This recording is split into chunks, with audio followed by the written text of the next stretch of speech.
그러니까 지금 동유럽이라는 시장이 원래 과거 한 30년 전이라면은 세계 원자력계가 별로 쳐다도 안 보던 시장입니다. 왜냐면은 시장의 규모도 작고 지불 능력도 없고, 약하고. 예, 이게 레드 오션의 특징인데요. 구매자는 아주 악성 구매자만 남게 되는 겁니다.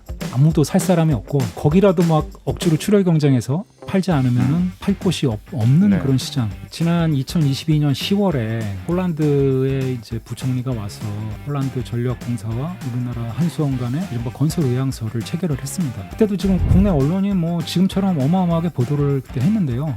벌써 2년이 지났기 때문에 건설 계약서를 지금쯤은 체결했어야 되는데 오히려 폴란드 현지에서는 건설 의향서 서명을 했던 전력공사가 이 사업에 대해서 더 이상 투자 안 하겠다는 통보를 했다라는 그런 언론 보도가 있었습니다. 지난, 현지 언론 보도가. 폴란드에서 그것도 한두 개가 아니라 뭐 10개가 넘는 폴란드 언론사들이 6월 말에 이제 그런 보도가 있었고, 그러니까 사실상 사업이 현지에서는 끝났다고 보고 있습니다.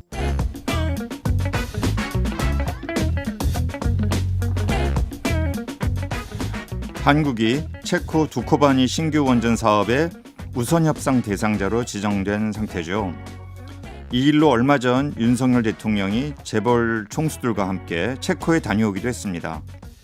그런데 한편에서는 이 체코 원전이 수조 원대 손실이 우려되는 그러한 상황이라며 계속해서 우려를 표하고 있습니다. 대통령은 이에 대해 근거 없는 낭설이라며 직접 비판했고요. 이 우려, 근거가 뭘까요?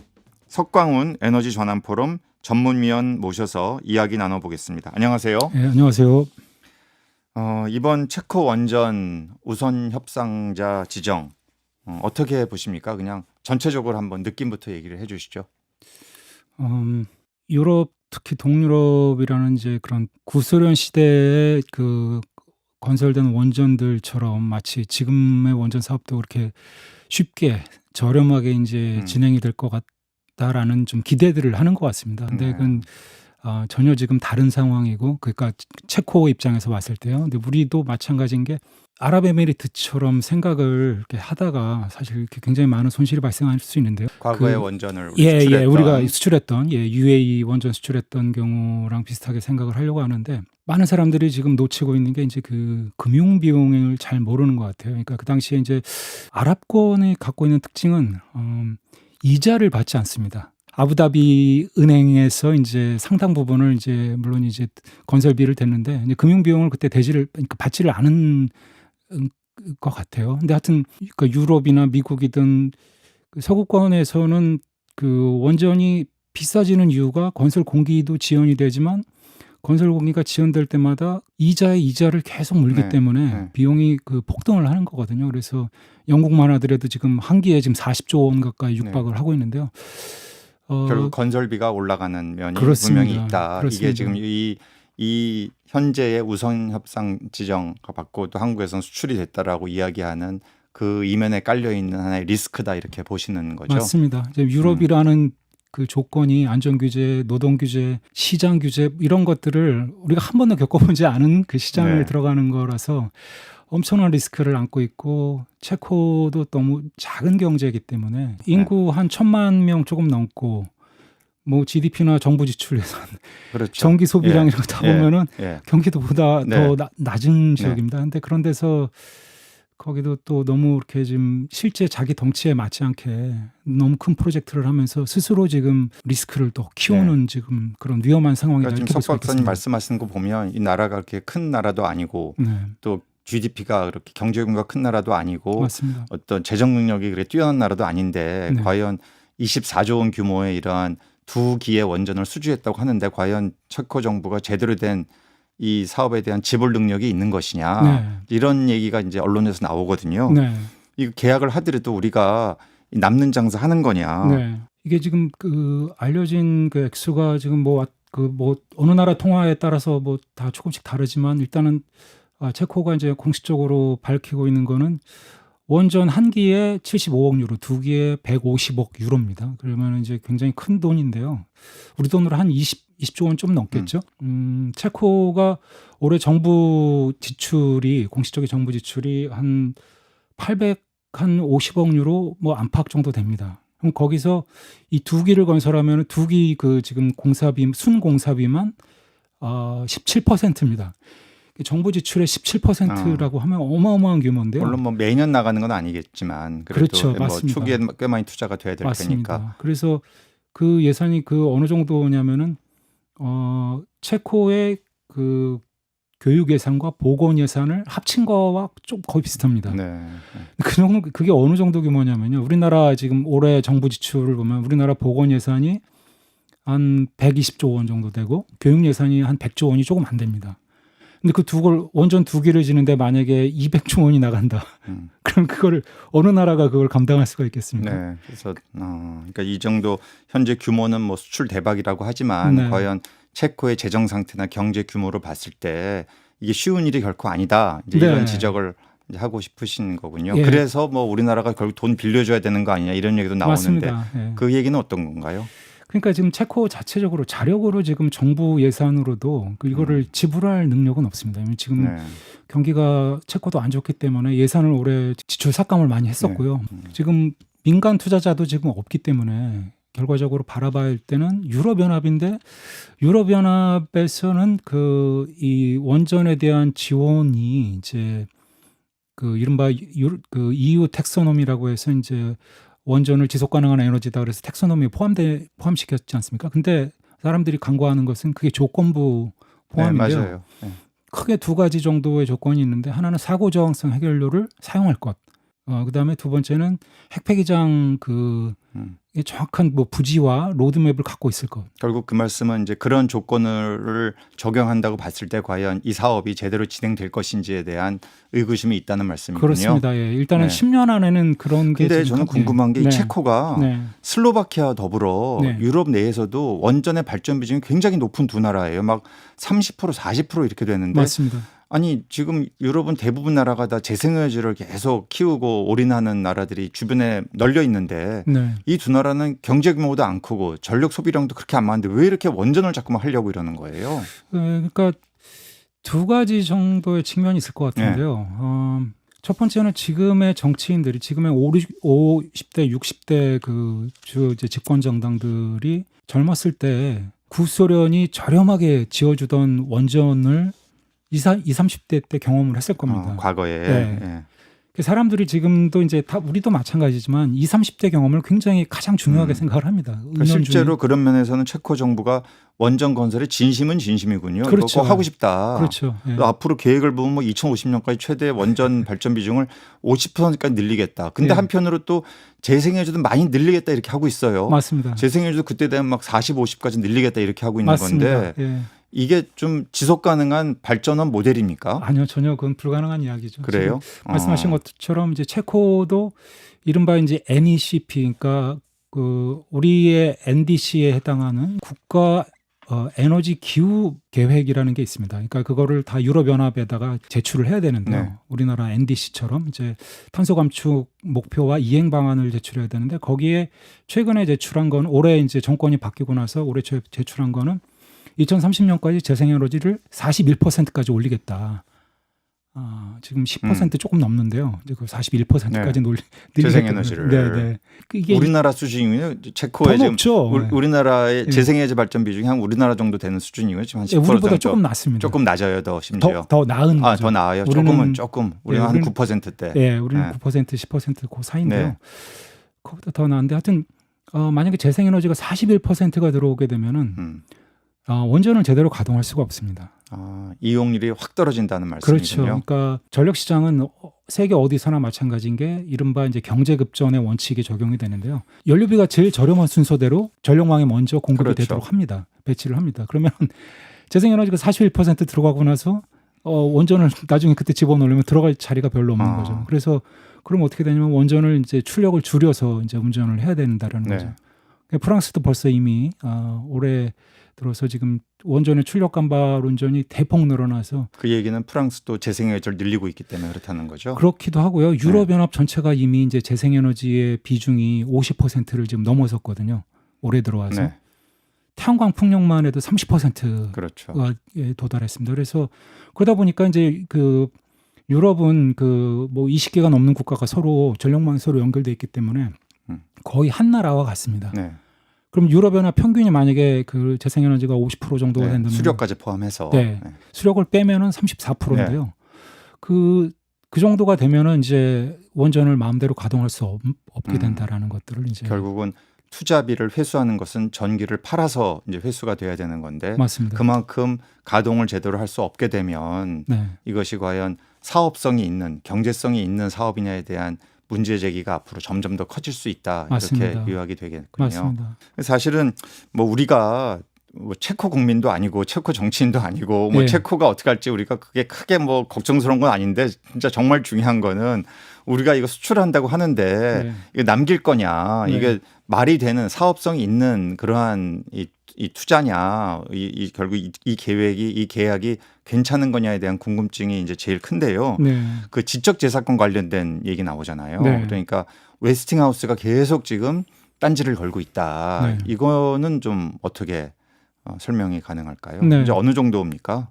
일단 지적재산권은 분명하게 우리나라 원전들이 다 웨스팅하우스의 시스템 80 또는 시스템 80 플러스라는 과거 80년대 90년대 개발된 설계에 바탕을 두고 있습니다. 그래요. 네, 그거는 뭐 국내에서는 막 큰 소리 치지만 막 해외 나가면 심지어 체코 정부의 인사들도 웨스팅하우스 우리는 웨스팅하우스의 그 입장을 이해를 한다고 합니다. 왜냐하면 원전 기술이라는 게 뭐 10년, 20년 만에 바로 바뀌어지는 기술이 아니기 때문에 30년, 40년이 네. 지나도 그 기술의 바탕은 똑같습니다. 네.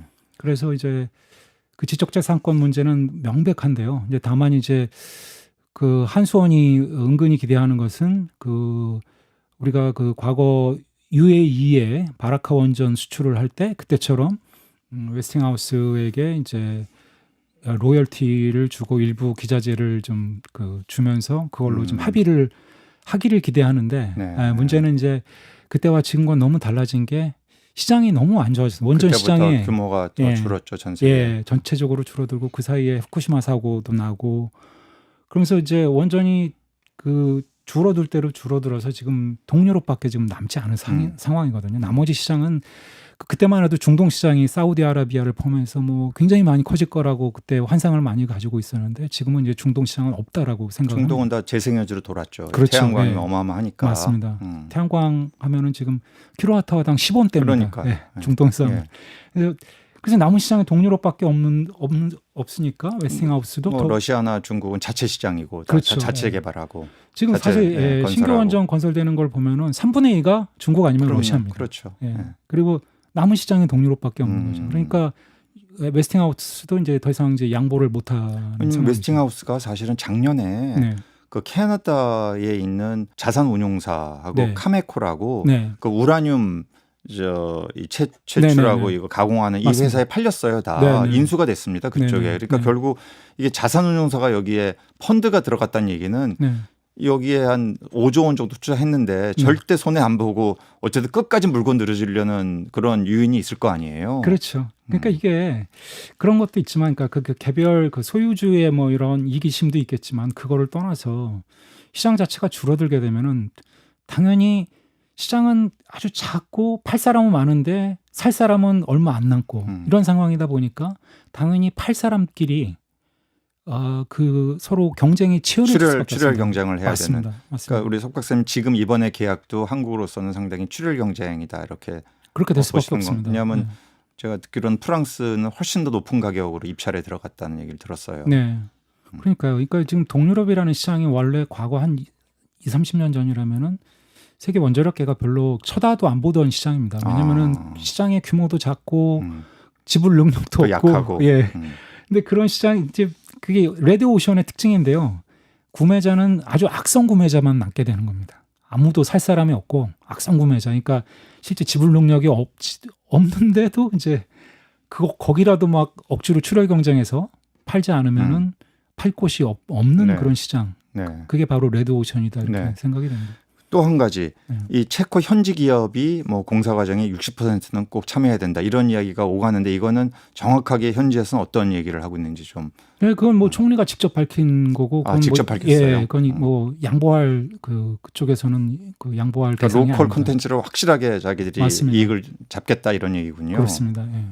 왜냐하면 그 체코도 이제 과거 구소련 시절에 스스로 원전을 만들어 본 적이 있거든요. 그러니까 슬로바키아와 통합이 됐을 때 뭐 스코다라든가 이런 데서 이제 뭐 원자로 건설에 직접 참여해서 뭐 그런 게 있기 때문에 하려고 하는 거죠. 근데 뭐 지금에 와서 보면은 마치 이제 80년대 우리가 포니 자동차를 우리가 만들었던 경험이 있다고 치더라도 네. 그 자동차를 한 번도 건설 안 해보다가 제조를 안 해보다가 갑자기 우리가 과거에 포니를 제조해 본 적 있습니까? 지금 포니같이 이렇게 자동차를 제조해 보겠다 뭐 이렇게 나서면 이상하지 않습니까? 근데 지금 뭐 체코 입장은 또 그런 게 있습니다. 그러니까 우리도 기술력이 있기 때문에 우리도 그걸 국산화해서 뭐 하겠다 뭐 이런 굉장히 좀 과거의 기억들, 네, 과거의 계획 그렇게 만약에 이렇게 해서 진행이 된다면 네. 우리가 설사 계약이 확정된다고 하더라도 네, 차포 다 떼고 그렇죠, 웨스팅하우스 있고 그렇죠, 로컬에 있고 그렇죠. 이러면은 과연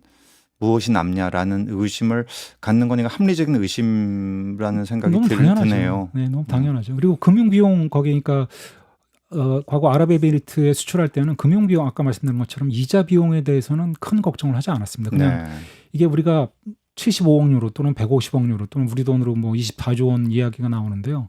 이게 이제 우리 그 시청자 여러분이 지금 여기서 주의하셔야 될 것은 이 비용은 이른바 이제 오버나잇 코스트라고 해서요. 모든 공사를 하룻밤에 마쳤을 때의 그 비용입니다.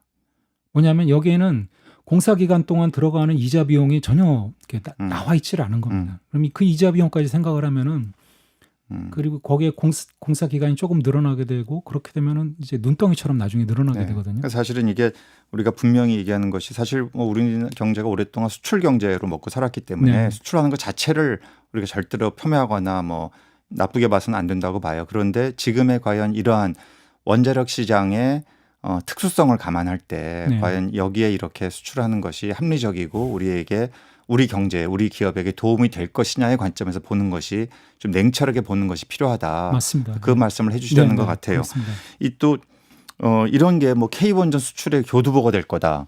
뭐 폴란드도에도 원전 우리 수출의 수주에 뭐 뛰어들었다 이런 얘기 있는데 과거 폴란드 사례는 어떤 겁니까? 이것도 언론에 종종 나오더라고요. 그러니까요. 지금 사실 그게 지난 2022년 10월에 그 폴란드의 이제 부총리가 와서 뭐 폴란드 전력공사와 우리나라 한수원 간에 이른바 건설 의향서를 체결을 했습니다. 국내에 와서? 예. 그때도 지금 국내 언론이 뭐 지금처럼 어마어마하게 보도를 그때 했는데요. 근데 우리 언론은 그 기억력이 워낙 짧기 때문에 그리고 나서 어떻게 되는지 아무도 지금 그 얘기를 안 하는데요. 사실은 아무런 진척이 없습니다. 그때 지금 벌써 2년이 지났기 때문에 건설 계약서를 지금쯤은 체결했어야 되는데 체결하고도 한참 지났죠. 근데 아무도 그 얘기 안 하고 오히려 폴란드 현지에서는 그때 그 사업에 건설 의향서 서명을 했던 전력공사가 이 사업에 대해서 더 이상 투자를 안 하겠다는 통보를 했다라는 그런 언론 보도가 있었습니다. 현지 언론 보도가. 폴란드에서 그것도 한두 개가 아니라 뭐 10개가 넘는 폴란드 언론사들이 6월 말에 이제 그런 보도가 있었고, 그러니까 사실상 사업이 현재에서는 끝났다고 보고 있습니다. 그래요. 그래서 그럼 왜 그런 걸 왜 했느냐? 폴란드가 이제 지난해 10월에 총선을 하게 했는데요. 그러니까 이게 폴란드 현지에서나 뭐 다른 유럽 언론에서는 이게 일종의 선거를 앞둔 일종의 그 선거 캠페인이었다. 선거를 한 1년 앞두고 사실은 폴란드 그 당시 정부가 그 법과정의당이라는 그 집권당이었는데요. 선거를 1년 앞두고 거기는 한수원을 포함해서 SMR까지 총 7개 원전 건설 의향서를 체결을 합니다. 그래요? 예. 근데 한기 원전을 건설하는데도 자금을 그 조달하기 어려운 나라에서 막 7개를 막 체결을 했고 남발을 한 건데요. 근데 결과적으로는 그게 그 선거에 도움이 됐습니까? 거의 도움이 안 됐고 그 당은 이제 그 선거에서 패배를 해서 지금 그 정권이 교체가 됐습니다. 그래요. 네. 그러고 나서 또 이제 그 한수원과 계약한 그 건설 의향서를 체결한 사업에 대해서도 이제 사실상 부정적인 좀 흐지부지되고. 그러니까 사실상 사업 중단 통지를 내리게 된 것도 결과적으로 현재 그 신정부의 결정에 따른 것이라고 생각이 듭니다. 사실은 이제 우리로서는 하나의 이제 원전을 매개로 한 수출이고, 근데 박사님은 전 세계 원전 산업과 네. 시장을 또 보시니까 네. 한편에서 보면은 이게 원전이 점점 앞으로 또 다시 한번 이제 후쿠시마 이후로 그때 충격이 있었지만 좀 시장이 커지고 있다 뭐 이런 얘기도 좀씩 나오고 또 SMR이라는 혁신적인 기술이 나왔다. 네. 네. 또 미국에서 심지어 마이크로소프트가 네. 이 AI 시대에 너무나 급증하는 이러한 이 전력 수요를 또 충당하기 위해서 네. 그 말 많았던 3마일 섬에 원전을 재가동하려는 계획을 네. 갖고 있다. 뭐 2028년부터 시작되겠다 한다. 이런 얘기 계속 나오는데 지금 이제 말씀하신 거 들어보면 이게 단순히 무슨 원전의 사고, 뭐 삼중수소, 뭐 네. 핵폐기물 이런 거 이전에 네. 이게 과연 사업이 되는 거냐? 그렇죠. 예. 다른 기존에 이제 많이 이제 생겨난 특히 재생에너지로 대변되는 이러한 새로운 혁신적인 전력 공급원과 비교해서 경쟁력이 있겠는가 이런 이야기를 계속 이제 네. 해주시는 것 같은데 네. 좀 비교를 한번 해주세요. 예, 일단은 그 건설비와 그러니까 경제성과 관련돼서 이미 이제 태양광 혁명이 이제 그 시작이 되면서 태양광의 그 하드웨어 단가, 그러니까 태양광의 모듈 또는 태양광의 그 패널 가격은 이미 전 세계적으로 거의 이제 지금 평준화돼 있고 계속 단가가 내려가는데요. 이걸 어디서 볼 수 있냐면은 그 국제에너지기구가 지난해 말에 그 세계 각 대륙별로 각 발전원별 이른바 균등화 발전 원가를 그렇죠. 평가한 게 있습니다. LCOE라고 예, 하는 거죠. LCOE라고 하죠, 보통. 거기서 비교를 했는데 유럽이나 미국에서 재생에너지가 원전보다 저렴해진 거 거의 절반 수준인데요. 그거는 이제 많은 통계들을 통해서 이미 그 확인된 거기 때문에 거기서는 사람들이 뭐 그런가 보다 이렇게 생각을 할 겁니다. 근데 놀랍게도 중국에서도 원전보다 태양광이 더 저렴하게 지금 나왔거든요. 예를 들면은 중국 같은 경우 원전은 킬로와트아워당 약 7센트, 우리 돈으로 한 100원 정도가 됩니다. 근데 태양광 같은 경우는 5센트, 우리 돈으로 한 70원 좀 가까이 합니다. 그러니까 이게 하드웨어 가격은 이미 더 이상 이제 태양광 패널과 원전 그 발전소 간의 대결을 했을 때 이게 경쟁이 되는 상황이 아니다 볼 정도로 이미 그러니까 쉽게 그냥 속된 말로 게임은 끝난 상황입니다. 네. 근데 뭐 우리나라에서 하면은 꼭 그 태양광이 비싸고 원전이 제일 그렇죠. 저렴한 걸로 그런 얘기가 나오는데. 너무 많이 나오죠. 예.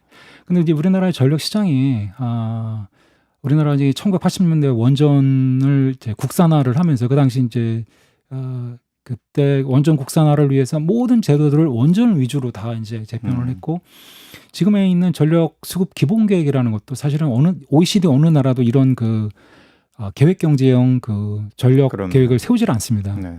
근데 그것도 사실은 80년대 말에 이게 국산화를 하려면 원전의 연속 건설이 필요했고 연속 건설을 위해서는 인허가가 굉장히 많이 시간이 걸리기 때문에 이거를 단순화시켜야 되고 그러면 어떤 게 필요했냐면은 일단 그 당시 이름은 장기 전력 수급 계획입니다. 이름이 지금 바뀌었습니다만 그 계획을 통해서 통과를 시켜주고 그러면 거기서 통과되면은 전원개발촉진법에 의해서 모든 인허가 처리를 정부가 대행해 처리해서 속전속결로 원전을 건설한다. 결국은 과거에 발전원이 되게 제한적이었던 시절에 정부 주도로 계획 경제 주도 맞습니다. 방식으로 맞습니다. 전력원을 이 전원 계획을 세웠던 그 방식이 맞습니다. 이제는 분산형 또 네. 재생에너지 혁명이 일어나고 특히 이제 기후변화 시대에 이 재생에너지 에너지 전환이 너무 중요하다라고 전 세계가 가고 있고 실천하는 마당에 아직은 한국은 과거의 그 경로, 이 경로 의존성이 너무 강고하게 자리 잡고 있는 것이다. 맞습니다. 이렇게 말씀해 주시려는 것 같아요. 맞습니다. 그러니까 이게 80년대 경제성 모델을 가지고 지금 원전과 태양광을 비교하려니 그 세계와 전혀 다른 완전히 갈라파고스 섬식의 그 계산법이 나오게 될 수밖에 없는 거죠. 이 마이크로소프트는 그럼 왜 미국에서 굳이 이렇게 전 세계적으로는 시장도 좀 줄어드는 원전에 한번 기대해 보겠다. 다시 한번 워낙 전력 수요가 증가하니까 이 AI를 돌리기 위해서는 또 학습을 시키려면 이건 어떻게 보세요? 이게 이제 지금 이 상황을 그 이해하기 위해서 한 과거에 인터넷이 대중화될 때라 그때 경험과 좀 비교해 보시면은 좀 편하실 것 같은데요. 90년대 말에 인터넷과 퍼스널 컴퓨터, 그러니까 개인 컴퓨터가 이제 폭발적으로 늘어났거든요. 그래서 그 당시에 1999년쯤 돼서 이제 그 미국의 저널이 이제 포브스지가 이제 인터넷과 그 PC 혁명 때문에 미국의 전력 수요가 폭발적으로 늘어나서 그 후 10년 후가 되면은 인터넷과 PC의 전력 수요가 미국 전력 수요의 절반을 차지할 거다. 그런 기사를 쓴 적이 있어요. 그런 포브스가. 보도를 아주 대대적으로 한 적이 있습니다. 그래서 신규 석탄 발전을 지금 대규모로 투자를 해야 된다. 그때를 대비해서 그런 보도를 했었는데요. 포브스는 뭐 전형적인 기업을 이제 서포트해주는 그런 잡지이고. 그렇죠. 근데 뭐 그래서 그 당시에 물론 초기에는 이제 인터넷과 PC가에 대한 기대가 사실 굉장히 컸습니다. 근데 그러다가 우리가 좀 기억하시는 분들은 아시겠지만 이 닷컴 버블이 이제 그 2000년을 넘어서면서 이제 꺼지고 좀 옥석이 가려집니다. 그러니까 그 경쟁력이 떨어지는 기업들은 이제 도태가 되고 이제 몇 개가 남아들면서 뭐 구글이라든가 뭐 애플이라든가 뭐 이런 식으로 이제 우리가 지금 이제 좀 우리가 잘 아는 기업들만 남게 되는데요. 그렇다고 해서 거품이 무너졌다고 해서 그 뭐 인터넷이나 뭐 이런 그 개인 컴퓨터 시장이 죽은 건 아니듯이 지금의 이 AI와 그 데이터 센터들도 그런 거품을 필연적으로 거칠 수밖에 없습니다. 초기에 우리가 아직 AI가 지금 아직도 많이 부족하고 여러 업체들이 지금 뛰어들고 있는데 이제 시간이 좀 지나게 되면은 그것도 이제 경쟁에 의해서 좀 줄어들게 될 것 같고요. 그 말씀은 전력 소비량이 지금 예측하는 것보다는 그렇게 폭발적으로 증가하지 않을 수도 있다 이런 말씀인가요? 그렇습니다. 아니면 그쪽에 새로운 기술이 나와서 생산성을 높이면서도 전력 소비량은 줄어들 수 있다. 어떤 말씀? 그러니까 지금 세 가지를 제가 말씀드리려고 하는데요. 복잡한데 첫 번째가 말씀드리려고 간단하게. 이제 거품은 일단 조금 시간이 지나면 거품이 꺼질 것이다. 승자와 패자가 가려진다는 말씀이고. 그다음에 두 번째는 그 포브스의 예측이 빗나가고 완전히 빗나가는데 왜 그랬냐면은 이 반도체 쪽에서는 정보통신 부문에서는 에너지 소비 효율 개선 속도가 이 전력 부분에서 뭐 상상을 할 수 없을 정도로 굉장히 빠릅니다. 그러니까 그 중에 하나가 반도체에서는 이제 쿠미의 법칙이라는 게 있습니다. 뭐냐면은 이 반도체의 전산 처리 능력이 그러니까 1kWh를 소비할 때 전산 처리 능력이 그 18개월 즉 1년 그 6개월마다 2배로 늘어난다라는 거죠. 소비율이 2배 1년 6개월마다 효율이 증가한다는 2배로 늘어난다라는 겁니다. 그래서 그걸 2010년까지 그렇게 되면서 그러니까 그렇게 되면은 그걸 계산하면 11년 정도가 되면은 100배가 늘어납니다. 소비 효율이. 그래서 그 인터넷과 PC가 이렇게 폭발적으로 늘어났음에도 불구하고 지금 전 세계 전력 소비량의 2-3%밖에 되지 않습니다. 그럼 AI나 데이터 센터도 결과적으로는 그 비슷한 경로를 이제 일단 그 반도체 효율 겪게 될 수 있다. 반도체 자체의 소비 효율 개선 속도 때문에 그렇게 지금 생각하는 것처럼 그렇게 많이 전력 수요가 늘어나지 않는다는 거고요. 마지막으로 AI 자체가 갖고 있는 파괴력에 대해 생각을 좀 봐야 되는데요. AI를 뭐 학습시키는데 좀 전기를 많이 쓰는 건 맞습니다. 근데 AI를 뭐 학습을 뭐 365일 시키는 게 아니기 때문에 앞으로 이제 AI가 지금 수준보다 훨씬 더 많이 이제 진화를 하게 되면은 AI가 그 정보통신 부문뿐만 아니라 다른 모든 경제 부문에서의 전력 소비 효율 개선을 최적화시켜 주는 데 기여를 할 수가 있습니다. 그러니까 말씀을 좀 제가 들어보니까 마이크로소프트가 2028년까지 3마일 섬에 이 원전을 재가동하겠다. 이 과거에 사고 나서 여기 멈춰 있는 데 아니에요. 라고 하지만 이 계획은 언제든지 바뀔 수 있다. 맞습니다. 왜냐하면은 이 AI 자체의 전력 소비량도 줄 수 있고 그리고 이것이 가져다주는 최적 전력 효율을 달성하는 방향으로 계속 사용이 될 테니까 지금의 현재 이런 마이크로소프트의 이런 움직임이 실현되지 않을 수 있다. 왜냐하면 그만큼의 전력 소비량이 지금 우려하는 만큼 많이 급증하지는 않을 수 있기 때문에 이런 말씀을 해주시려고 하는 거군요. 그렇습니다. 그래서 이게 그러니까 초기에 그 인터넷 PC가 그런 닷컴 버블처럼 이제 초기의 기대와 초기의 그 기대에 부응하려는 그 좀 약간 섭부른 투자들 이런 것들이 그런 시행착오들이 처음에 많이 나올 수밖에 없거든요. 근데 그런 그 과거의 그런 행동 패턴의 일환이다 이렇게 생각이 됩니다. 그래서 이런 식의 그 양상은 그게 절대로 보편적인 양상이 아니고 일화성으로 좀 오버하는 거다. 맞습니다. 마이크로소프트가 이렇게 좀 보시는 거군요. 그렇습니다. 이 체코 원전 수종, 체코 원전 얘기하다가 이제 이 AI까지 완주고 왔는데요. 네. 체코 원전 수주 앞으로 어떻게 전개될 거로 보세요? 뭐 현 정부 내년 이제 초면은 계약 확정된다. 네. 이제 뭐 따놓은 당상이다 이렇게 얘기를 하고 있는데 네. 따놓은 당상이 될 건지 네. 되면은 그럼 잘 된 건지 그게 네. 한번 이 두 가지 정리 겸 말씀 좀 해주시죠. 크게 두 가지가 있는데요. 체코가 이제 체코가 내년 10월에 총선이 있습니다. 그런 거 어떻게 다 꿰고 계세요? 제가 관여하는 일이 그런 네, 거니까요. 그래서 아까 제가 폴란드 사례를 말씀드릴 게 그냥 말씀드린 게 아니라 폴란드 사례랑 똑같다라는 겁니다. 동유럽의 행동 패턴. 동유럽의 행동 패턴이. 네. 선거 한 1년 정도 앞두고 엄청난 선거 캠페인을 합니다. 그러니까 그럼 우리가 개발도상국 시절에 우리도 큰 개발 사업하고 뭐 새만금 뭐 이런 걸로 이제 뭐 그래요. 대선 때 맞아요. 그걸로 맞아요. 이제 뭐 새만금이 대표적이죠. 80년대 후반에. 그래서 뭐 큰 개발 사업으로 뭐 이렇게 이제 여론몰이 하고 이제 그거는 우리도 그렇지만 폴란드도 마찬가지 상황, 체코도 마찬가지 상황이라는 거죠. 그래서 그것 때문에 이제 물론 이제 이것을 계속 많이 좀 폴란드도 체코도 많이 과장을 하겠지만 실제로는 선거가 끝날 때까지는 아무것도 결정될 가능성이 없다 이렇게 볼 수가 있고요. 뭐 내년 3월에 건설 계약을 한다고 하는데 그럼 폴란드는 그럼 어떻게 된 거냐? 지금 2년이 넘었지 않습니까? 건설 의향서 체결한 지가. 근데 이제 폴란드 사례를 보면은